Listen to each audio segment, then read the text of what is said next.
ಈ ಬಾರಿ ಚುನಾವಣೆಯಲ್ಲಿ ಏನು ಅಭ್ಯರ್ಥಿಗಳಿದ್ದಾರೆ, ಇವರು ಈ ಹಿಂದೆ ಏನು ನಮ್ಮ ಕಾಂಗ್ರೆಸ್ ಪಕ್ಷದ ಅಭ್ಯರ್ಥಿ ಈ ಹಿಂದೆ BJP ಪಕ್ಷದ ಅಭ್ಯರ್ಥಿಯಾಗಿ ಕಣದಲ್ಲಿದ್ದು ಅಧಿಕಾರವನ್ನು ಅನುಭವಿಸಿ ಬಂದವರು.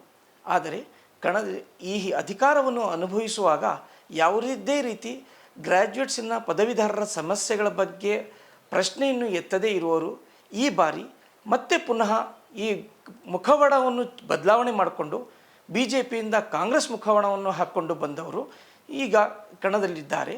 ಈಗ ಕಣದಲ್ಲಿ ಬಂದು ನಾನು ಈ ಹಿಂದೆ ಇದ್ದಂತಹ ಕಮ್ಯುನಲ್ ಪಕ್ಷವನ್ನು ಬಿಟ್ಟಿದ್ದೇನೆ, ಈಗ ನಾನು ಸೆಕ್ಯುಲರ್ ಆಗಿದ್ದೇನೆ ಅಂತ ಹೇಳಿಕೊಂಡು ಮತವನ್ನು ಕೇಳ್ತಿದ್ದಾರೆ. ಕೇವಲ ಮುಖವಾಡ ಪಕ್ಷ ಬದಲಾವಣೆ ಮಾಡಿದ ತಕ್ಷಣವೇ ಇವರು ರಾಜಕೀಯವಾಗಿ ಅಥವಾ ಅವರ ಮಾನಸಿಕವಾಗಿ ತಮ್ಮ ಏನು ಈ ಹಿಂದೆ ಏನು ತನ್ನ ರಾಜಕೀಯ ಜೀವನದಲ್ಲಿ ಏನು ಕೋಮುವಾದಿ ಪಕ್ಷದೊಂದಿಗೆ ಇದ್ದು ಏನು ನಡೆದುಕೊಂಡಿದ್ದಾರೆ ಆ ಮುಖವಾಡವನ್ನು ಕಳಚಿ ಹೋಗಿರುವುದಿಲ್ಲ. ಈಗ ಮೊನ್ನೆ ಅವರು ರಿಲೀಸ್ ಮಾಡಿಕೊಂಡಂತಹ ತಮ್ಮ ಪಕ್ಷದ ಪ್ರಣಾಳಿಕೆ ಮತ್ತು ಅದರಲ್ಲಿ ಕೇವಲ ಒಬ್ಬ ಮುಸ್ಲಿಂ ನಾಯಕರ ಏನು ಫೋಟೋಗಳನ್ನು ಹಂಚಿಕೊಳ್ಳಲು ಅವರಿಗೆ ಸಾಧ್ಯವಾಗದೇ ಇರುವ ವ್ಯಕ್ತಿ ಈಗ ಕಣದಲ್ಲಿ ಇದ್ದು ತಾನು ಸೆಕ್ಯುಲರ್ ಕ್ಯಾಂಡಿಡೇಟ್ ಅಂತ ಹೇಳ್ಕೊಳ್ತಿದ್ದಾರೆ. ಹಾಗಾಗಿ ಇವರ ಮುಖವನ್ನು ಬಯಲು ಮಾಡುವ ಸಮಯ ಇದು.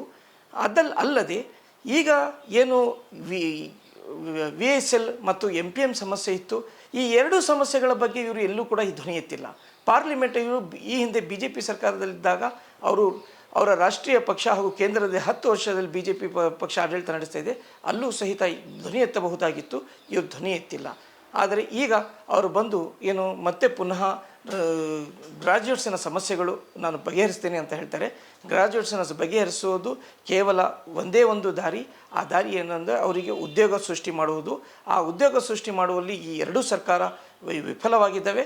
ಆ ವಿಫಲ ಆಗಿರುವಂಥ ಸಂದರ್ಭದಲ್ಲಿ ನಾನು ಸ್ವತಂತ್ರ ಅಭ್ಯರ್ಥಿಯಾಗಿ ನಿಮ್ಮೆಲ್ಲರ ಧ್ವನಿಯಾಗಿ ಸರ್ಕಾರಕ್ಕೆ ಮುಟ್ಟುವಂತೆ ತಮ್ಮ ವಾಯ್ಸನ್ನು ತಮ್ಮ ಧ್ವನಿಯನ್ನು ಮುಟ್ಟಲು ನಾನು ಎಲ್ಲ ರೀತಿಯಲ್ಲಿ ಪ್ರಯತ್ನಿಸ್ತೇನೆ.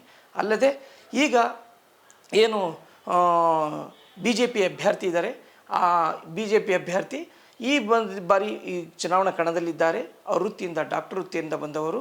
ಅದು ಸಾಮಾಜಿಕ ಕಳವಳಿ ಇಟ್ಕೊಂಡು ಅಥವಾ ನಮ್ಮಂತೆ ಕಳೆದ 16 ವರ್ಷದಲ್ಲಿ ನಾವು ಏನು ಸಾಮಾಜಿಕ ಹೋರಾಟವನ್ನು ಮಾಡ್ಕೊಂಡು ಬಂದಿದ್ದೀವಿ ಅಂತಹ ಯಾವುದೇ ಹೋರಾಟ ವಿದ್ಯಾರ್ಥಿಗಳ ಪರವಾಗಿ ಅಥವಾ ಗ್ರ್ಯಾಜುಯೇಟ್ಸ್ ಪರವಾಗಿ ಯಾವುದೇ ಧ್ವನಿ ಇದ್ದವರಲ್ಲ.